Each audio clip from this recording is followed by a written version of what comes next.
bainaka wa baina ibad eta aksamun pirang-pirang bagian qad takunu tatala bukti itu aksam fil mali dina harta wa fil nafsi sareng dina awak-awakan wa fil iradi sareng dina kahormatan wa fil hormati tegas sama dina kahormatan wa fid dini sareng dina agama.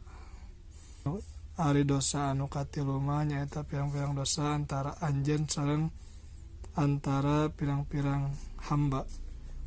Tah dosa ieu teh nyaeta dosa anu pangleuwih-leuwih hesena jeung leuwih sulit kitu teh.